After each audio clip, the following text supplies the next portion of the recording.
అందరికీ నమస్కారము. పార్ట్ 9లో బ్రహ్మాది వైలక్షణ్యం, బ్రహ్మాదులను మించినవాడు. ఈ గుణములలో 66వ నామం నుంచి కొన్ని నామముల అర్థములు ఈరోజు వీడియోలో తెలుసుకుందాం. ప్రాణదహ, నిత్య సూరులకు ఎల్లప్పుడూ తనని అనుభవించటానికి, కైంకర్యం చేయడానికి కావలసిన బలాన్ని ఇచ్చేవాడు. ప్రాణః, ఉజ్జీవన హేతువుగా నుండుటచే ప్రాణముగా ఉండేవాడు. జ్యేష్ఠః, అత్యంతము కొనియాడదగిన వాడని ఒక అర్థం. అందరికన్నా ముందు నుంచి ఉన్నవాడు కనుక అందరికన్నా పెద్దవాడు, వృద్ధుడు అని అర్థం. శ్రేష్ఠః, నిత్యసూరులు భగవంతుని అనవరతము అనుభవించటం చేత కలిగిన ప్రీతితో స్తోత్రము చేస్తుంటారు. ప్రజాపతి, ప్రజలు అంటే నిత్యసూరులు అని నిరుక్తము, అంటే నిత్యసూరులకును స్వామియే అని అర్థము. హిరణ్య గర్భః, స్వర్ణలోకమైన పరమపదంలో వసించేవాడు, అంటే సువర్ణము వలె ప్రకాశించు పరమపదవాసుడు అని అర్థం.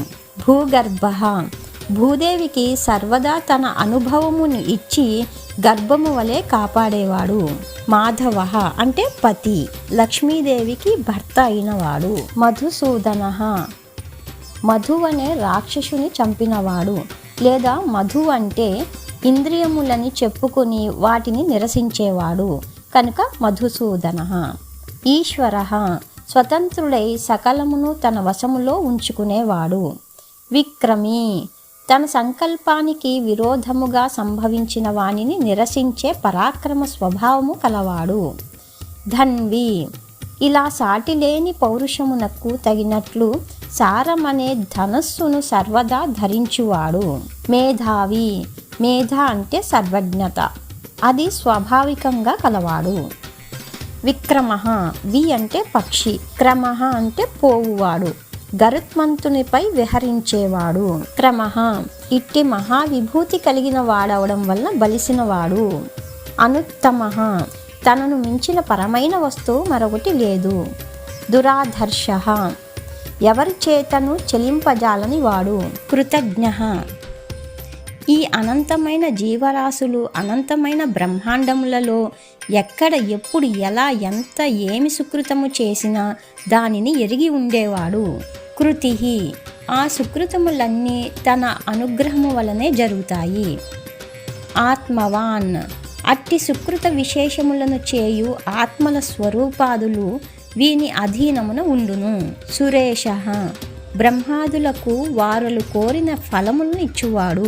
శరణం, సమస్త ప్రాణులకును నిరుపాధికమగు ఉపాయమైనవాడు. శరణం, సమస్త ప్రాణులకును నిరుపాధికము అగు ఉపాయమైనవాడు. శర్మ, శర్మ అనగా సుఖము, పరమ పురుషార్థము అనగా ఆనంద స్వరూపి అని భావము. విశ్వరేతాః, తనను ఎరిగి తనకు సేవలు చేయుటకై ప్రజలకు జ్ఞానేంద్రియ కర్మేంద్రియాది సమస్తమును అనుగ్రహించేవాడు, అంటే ఫలము ఆయనను సేవించుటే అని భావము. ప్రజాభవః, సమస్త ప్రజలను తానిచ్చిన ఉపకరణముల చేతనే తనకు అభిముఖములగునట్లు చేసుకునేవాడు. అహహ, అంధకారము వంటి అవిద్యకు పగలుగా నుండువాడు, అంటే అవిద్యను తొలగించువాడు. సంవత్సరః, చక్కగా వసించువాడు, అవిద్య నుండి లేవగానే తన విషయమగు బుద్ధినిచ్చి రక్షించుటకు అంతటా వసించువాడు.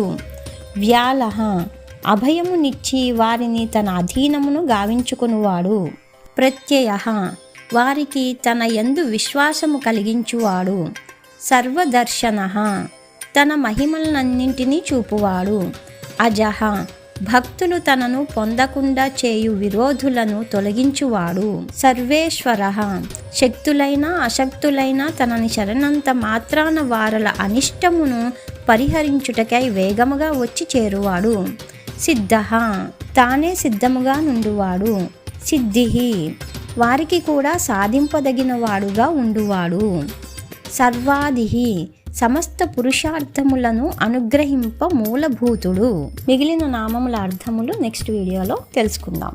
జై శ్రీమన్నారాయణ.